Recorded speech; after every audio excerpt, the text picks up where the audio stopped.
बिल्कुल 3 मार्च को यही पेपर आपको देखने को मिलेगा। सो आपसे रिक्वेस्ट है कि वीडियो को पूरा पूरा देखें और बाकी सब कुछ मैंने ऑलरेडी पढ़ा रखा है, एक बार डिस्क्रिप्शन आप ज़रूर चेक कर लें। ठीक है, क्वेश्चन विद आंसर्स मैंने ले लिए हैं। तो पहले आते हैं बहुविकल्पी प्रश्न में। कह रहे 1848 की फ्रांसीसी राज्य क्रांति के फलस्वरूप क्या हुआ था? तो उसके फलस्वरूप हुआ था सैन्य शासन की स्थापना हुई थी। ठीक है, आपकी क्या हुई थी बच्चों? सैन्य शासन की स्थापना हुई थी। अगला प्रश्न है महामंदी का प्रारंभ किस वर्ष हुआ था? तो 1929 को महामंदी का प्रारंभ हुआ था। ये आप ध्यान याद रखिएगा, महामंदी का जो प्रारंभ हुआ था बच्चों वो 1929 ईस्वी को हुआ था। वंदे मातरम गीत के लेखक कौन है? वंदे मातरम गीत के लेखक है बंकिम चंद्र चटर्जी। मैं बाकी ऑप्शंस पढ़ के आपका समय बर्बाद बिल्कुल नहीं करूंगा बच्चों, क्योंकि मुझे पता समय सबसे अनमोल है, अभी आपके लिए एक एक सेकंड कीमती है। पेरियर रामा स्वामी नायकर कौन थे? तो वो एक समाज सुधारक थे। वो क्या थे बच्चों? एक समाज सुधारक थे। याद रखिएगा कि पेरियर रामा स्वामी समाज सुधारक थे। अगले प्रश्न में आते हैं धर्मनिरपेक्ष राज्य में क्या होता है बच्चों? सभी धर्मों का सम्मान होता है, सभी धर्मों को समझा जाता है। ठीक है, भारत में पंचायती राज की स्थापना कब हुई थी? तो भारत में पंचायती राज की स्थापना हुई थी 1959 में। कब हुई थी बच्चों? 1959 में। याद कर लो, इन प्रश्नों को रट लो। यही वायरल क्वेश्चन एग्जाम में आपको देखने को मिलेंगे। निम्न में से कौन अजीवी संसाधन है? तो जो अजीवी संसाधन है, पशु जीवित है, पौधे जीवित है, मछलियां जीवित है। अजीव संसाधन है चट्टान, है ना, निर्जीव। निम्न में से खरीफ की फसल कौन सी है? ठीक है, चना है, कपास है, धान है। ठीक है, तो आप मुझे कमेंट करके बताइए कि कौन सी खरीफ की फसल है। अगले प्रश्न में आ जाते हैं एक वस्तु का अधिकांशतः प्राकृतिक प्रक्रिया में उत्पादन क्या कहा जाता है बच्चों? तो अगर कोई चीज़ प्राकृतिक रूप से हो रही है तो वो प्राथमिक क्षेत्रक में आता है, अगर वो मानव निर्मित है तो वो द्वितीय क्षेत्रक में आता है। ठीक है, ये ध्यान रखिएगा। झारखंड का कोडरमा अग्रणी उत्पादक किस चीज़ का है? तो अम्रक के लिए ये सबसे ज़्यादा अग्रणी है। किस चीज़ के लिए बच्चों? अम्रक के लिए। ठीक है, अगला प्रश्न है पंजाब में भूमि निम्नीकरण का प्रमुख कारण क्या है? तो अत्यधिक सिंचाई, है ना, वो भूमिगत पानी से सिंचाई करते हैं, इस वजह से वहां पर भूमि निम्नीकरण हो रहा है। अगले प्रश्न में आ जाओ, निम्न में से किस राज्य की प्रति व्यक्ति आय सबसे ज्यादा है? तो हरियाणा में ना प्रति व्यक्ति आय लोगों की सबसे ज्यादा है। हरियाणा में प्रति व्यक्ति आय किस राज्य की सबसे ज्यादा है? हरियाणा की। अब आते हैं वर्णनात्मक प्रश्न में। मार्टिन लूथर कौन था? उसका मुख्य योजना क्या था? तो मार्टिन लूथर एक धर्म सुधारक था। उसने कैथोलिक चर्च की कुरीतियों की आलोचना करते हुए 95 स्थापनाएं लिखी थी। ठीक है, अगले प्रश्न में आओ, भारत में पहली जूट मिल कहाँ स्थापित हुई?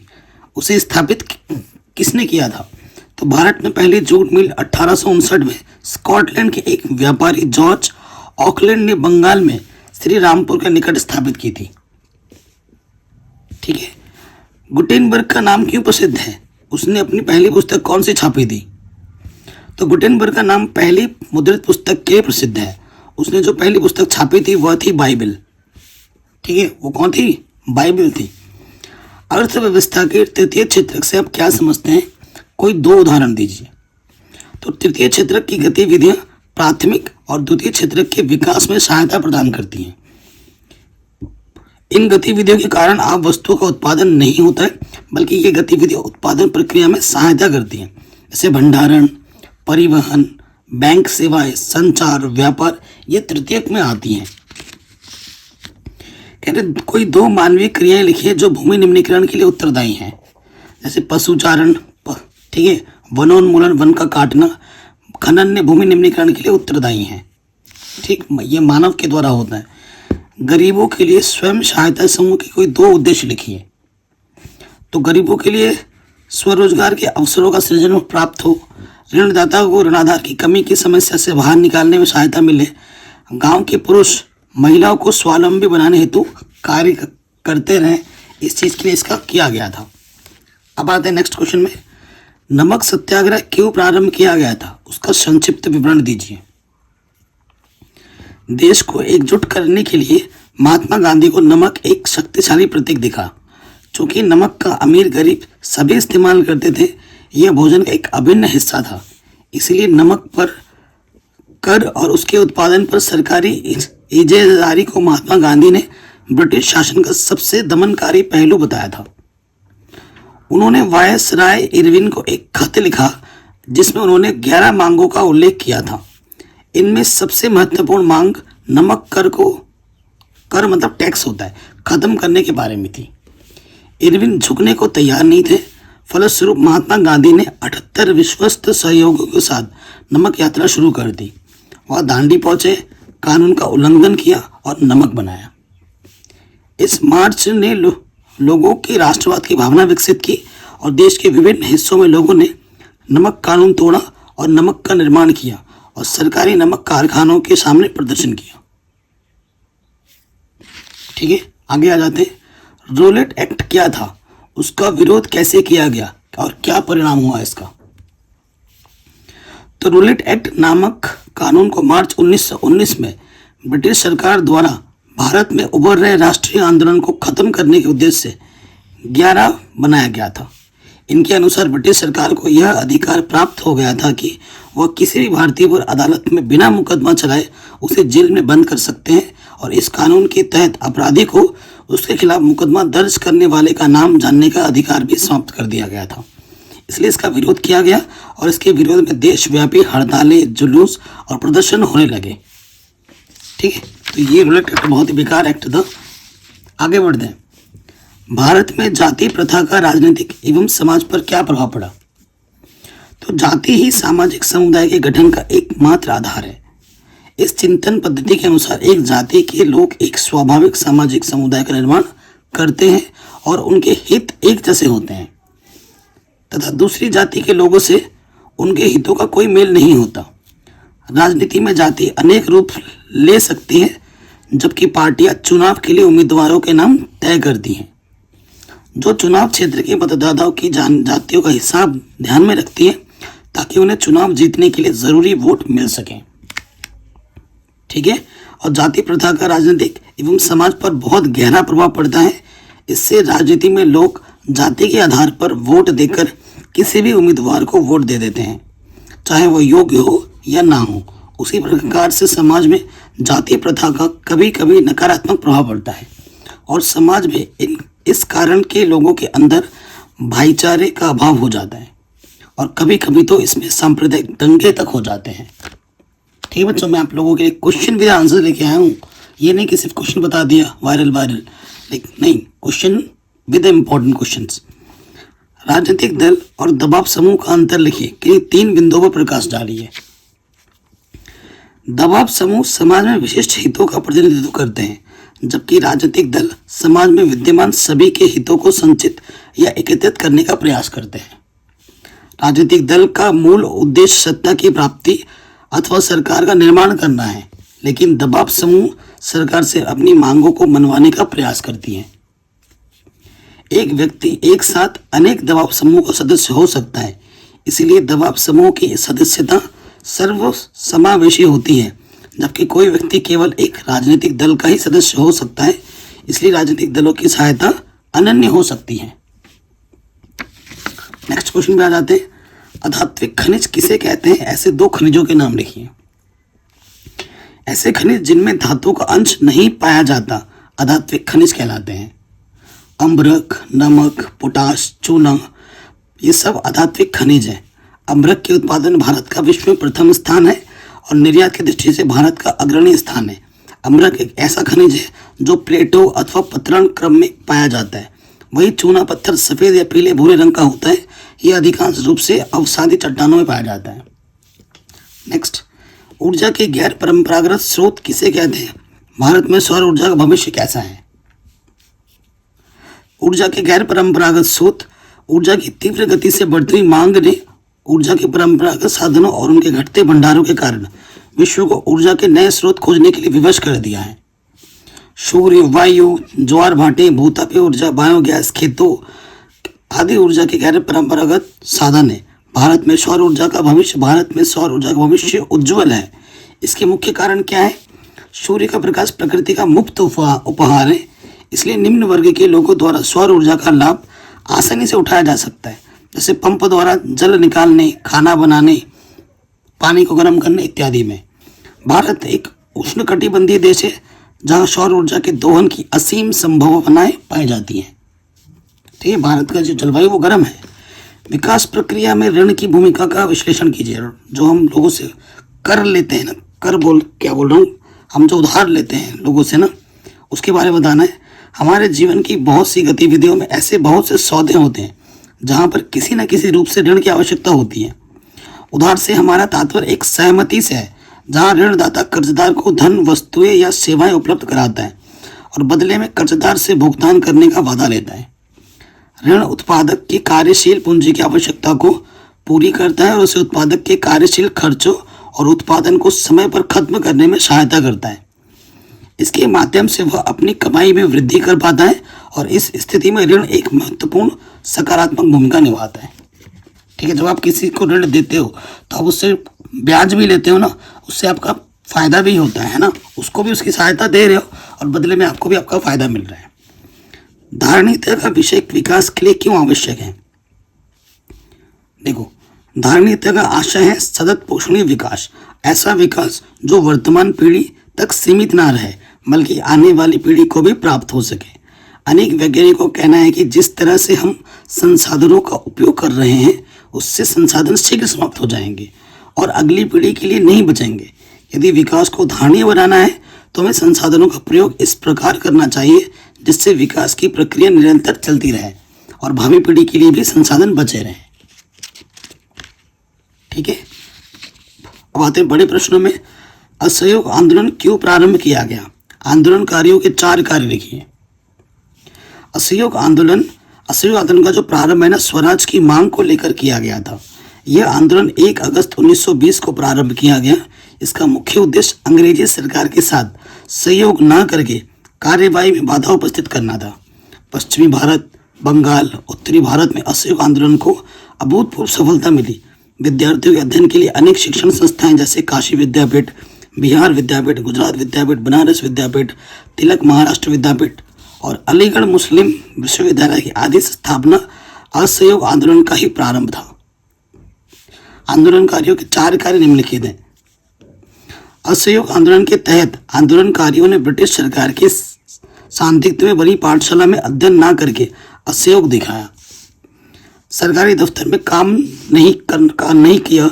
सरकार द्वारा दिए गए उपाधि और पुरस्कारों को लौटा दिया।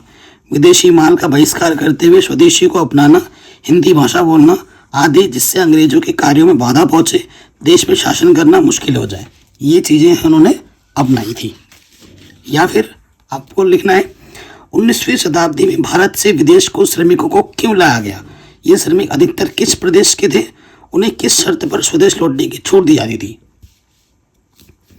19वीं सदी की अनुबंध व्यवस्था को नई दास प्रथा भी कहा जाता था। 19वीं सदी में भारत और चीन के लाखों मजदूरों को बागानों, खदानों, सड़क व रेल निर्माण परियोजना में कार्य करने के लिए दूर दूर अलग अलग देशों में ले जाया जाता था। भारत के संदर्भ में भारतीय अनुबंधित श्रमिक विशेष प्रकार के अनुबंध या एग्रीमेंट के तहत ले जाए जाते थे। इन अनुबंध में यह शर्त होती थी कि अगर मजदूर अपने मालिक के बागानों में 5 वर्षों तक कार्य कर लेंगे तो वे स्वदेश लौट सकते हैं। भारत के अधिकतर अनुबंधित श्रमिक मौजूदा पूर्वी उत्तर प्रदेश, बिहार, मध्य भारत, तमिलनाडु के सूखे क्षेत्रों से आते थे। 19वीं सदी के मध्य में इन क्षेत्रों में बड़े परिवर्तन होने लगे थे। कुटीर उद्योग समाप्त हो रहे थे, जमीनों के लिए वृद्धि की जा रही थी, किराए में कारखानों और बागानों के लिए जमीनों की सफाई की जा रही थी। इन परिवर्तन से गरीबों के जीवन पर गहरा प्रभाव पड़ा। भारतीय अनुबंधित श्रमिकों को मुख्य रूप से कैरिबाई द्वीप समूह, मॉरिशस, फिजी ले जाया जाता था। मजदूरों की भर्ती का काम मालिकों के एजेंटों द्वारा होता है। एजेंटों को कमीशन दिया जाता था। तो ये सब चीज़ें होती थी, है ना, और इन्हें गिरमिटिया भी कहते थे।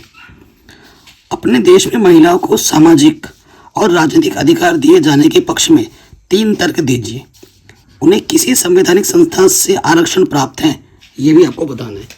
ठीक है, सो देखो बच्चों, वैसे तो मनुष्य जाति की आबादी लगभग आधा हिस्सा महिलाओं का है, परंतु सार्वजनिक जीवन, विशेष रूप से राजनीतिक क्षेत्र में उनकी उपस्थिति नाममात्र ही है। यह बात अधिकतर समाजों पर लागू होती है। पहले महिलाओं को पुरुष के समान अधिकार प्राप्त नहीं थे, जैसे केवल पुरुषों को ही वोट देने का, सार्वजनिक पदों के लिए चुनाव लड़ने का और सार्वजनिक मामलों में भागीदारी करने की अनुमति थी। धीरे धीरे समाज में लैंगिक समानता पर जोर दिया गया। महिलाओं ने भी अपने संगठन बनाना प्रारंभ किया और समानता के अधिकार पर बल देने के लिए आंदोलन भी किए। महिलाओं को वोट देने का अधिकार नहीं दिया गया था। इसे प्राप्त करने के लिए विभिन्न देशों में आंदोलन हुए। आंदोलनों के माध्यम से महिलाओं के राजनीतिक और वैधानिक दर्जे को ऊंचा उठाने और उनके लिए शिक्षा, रोजगार के अवसर बढ़ाने की मांग की गई। और महिलाओं ने व्यक्तिगत और पारिवारिक जीवन में भी बराबरी की मांग रखी। यह आंदोलन नारीवादी आंदोलन कहलाया। महिलाओं को संवैधानिक संस्था में आरक्षण। भारत की विधायिका में महिला प्रतिनिधियों का अनुपात बहुत ही कम है। राज्यों की विधानसभाओं में उनका प्रतिशत 5 से भी कम है। पंचायती यानी स्थानीय सरकारों और नगर पालिकाओं में 1/3 पद महिलाओं के लिए आरक्षित कर दिए गए हैं। अब भारत में ग्रामीण और शहरी स्थानीय निकायों में निर्वाचित महिलाओं की संख्या 10 लाख से अधिक है। महिला संगठनों कार्यकर्ताओं की मांग है लोकसभा राज्य विधानसभाओं के लिए भी 1/3 सीटें महिलाओं के लिए आरक्षित कर देनी चाहिए। ठीक है, सिर्फ पंचायत ही नहीं, लोकसभा विधानसभा में भी कर देनी चाहिए ऐसी। विधायकों तथा संसद सदस्यों को दल बदल करने से रोकने के लिए संविधान में संशोधन की आवश्यकता क्यों पड़ी? संविधान में क्या संशोधन किया गया? देखो, दल बदल आपने देखा होगा, इस दल के पार्षद उसमें चले जाते हैं, उसका विधायक इस दल में आ जाता है ना, ऐसा होता रहता है।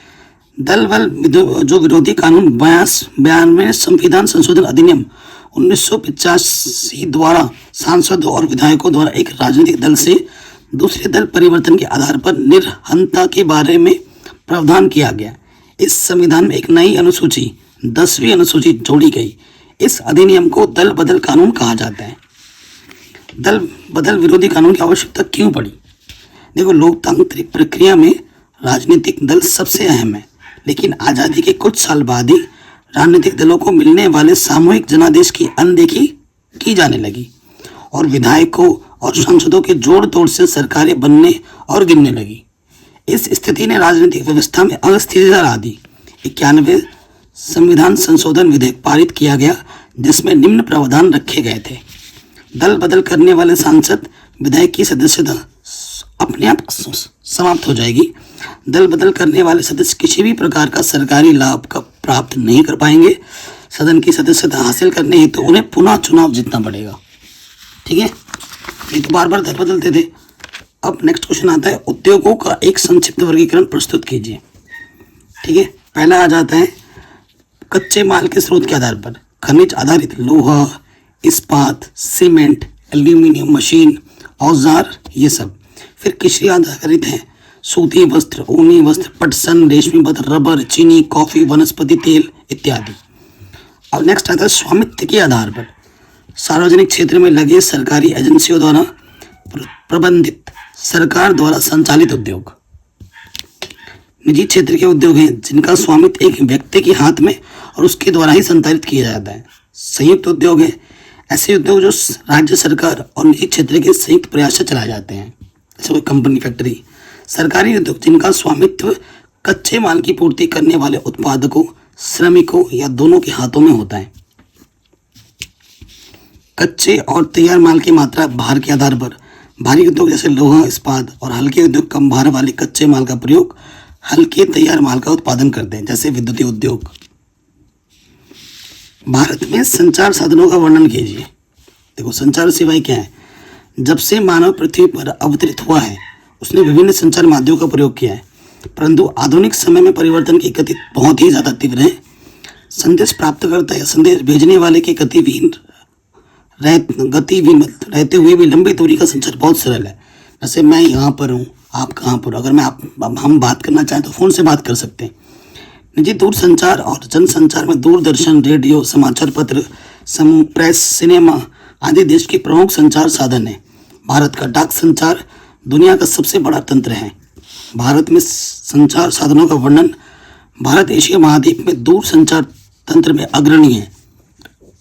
नगरीय क्षेत्रों के अतिरिक्त भारत 2/3 से अधिक गांव एसटीडी दूरभाष सेवा से जुड़े हुए हैं। सूचनाओं के प्रसार को आधार स्तर से उच्च स्तर तक समृद्ध करने हेतु भारत सरकार ने देश के प्रत्येक गांव में 24 घंटे एसटीडी की सेवा दरों को भी नियमित किया है। ठीक है, जनसंचार मानव को मनोरंजन के साथ बहुत सी राष्ट्रीय कार्यक्रमों व नीतियों के विषय में जागरूक करता है। इसमें रेडियो, दूरदर्शन, समाचार पत्र, पत्रिकाएं, किताबें, चलचित्र शामिल हैं। राष्ट्रीय, क्षेत्रीय और स्थानीय भाषा में देश के विभिन्न भागों में अनेक वर्गों के व्यक्तियों के लिए विविध कार्यक्रम प्रसारित करता है। भारत में साल भर अनेक समाचार पत्र, सामयिक पत्रिकाएं प्रकाशित की जाती हैं। हमारे देश में सर्वाधिक समाचार पत्र हिंदी भाषा में प्रकाशित होते हैं।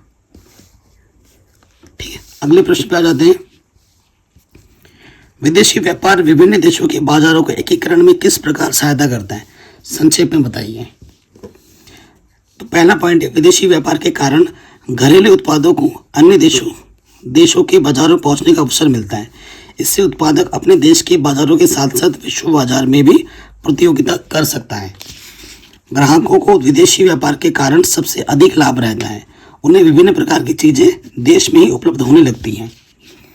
ठीक है, उदाहरण के लिए भारतीय कंप्यूटर बाजार में विदेशी कंपनियों के प्रवेश से भारत तथा विदेशी कंपनियों में प्रतिस्पर्धा होगी। यदि विदेशी कंपनियों के कंप्यूटर बेहतर साबित होंगे तो भारतीय उपभोक्ता के सामने अधिक विकल्प उपलब्ध होंगे।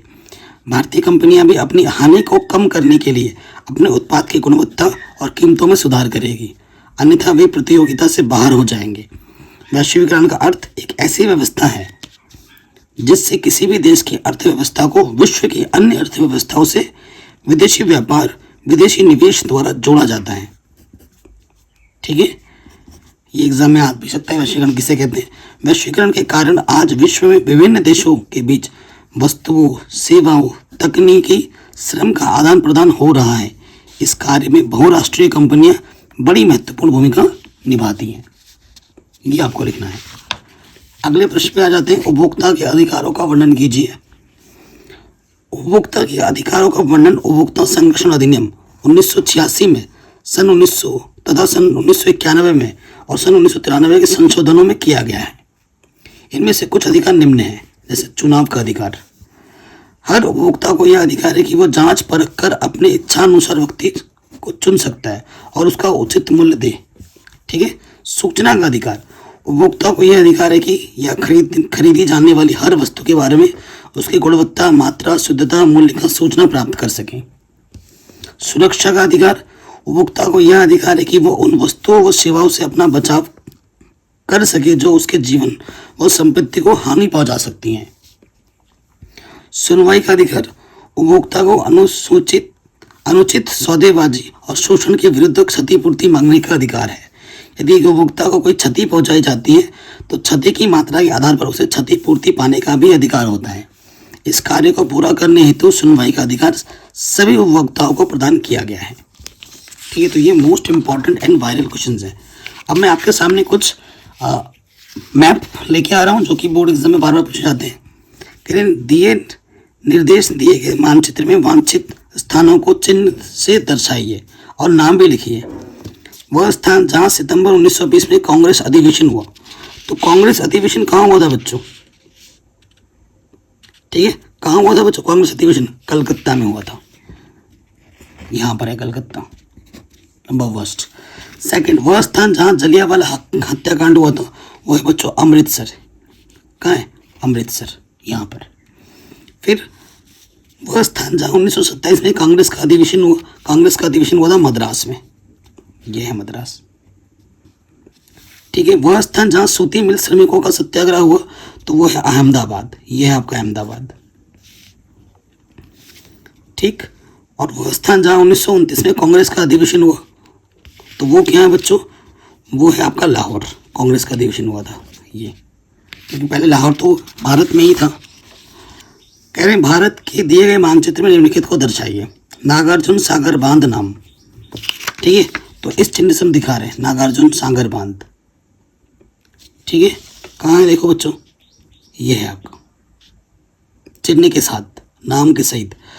फिर कपास उत्पादन का एक क्षेत्र नाम बताइए। कपास कौन उगाता है? गुजरात उगाता है। ठीक है, ये लिख दिया।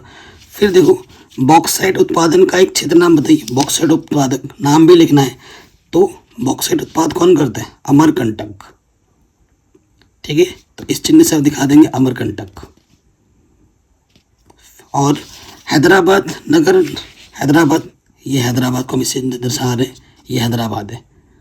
और नेक्स्ट आपका आता है ब्रह्मपुत्र नदी, ये है आपका ब्रह्मपुत्र नदी। ठीक है, तो इस तरीके से most important question with answers मैंने आपको बता दिए, जो कि बोर्ड एग्जाम के दृष्टिकोण से बहुत इंपॉर्टेंट है। डिस्क्रिप्शन में और वीडियो इंपॉर्टेंट है दे रखी है मैंने, उसको ज़रूर देखें, वीडियो को शेयर ज़रूर करें। जय हिंद, अपना ख्याल रखें।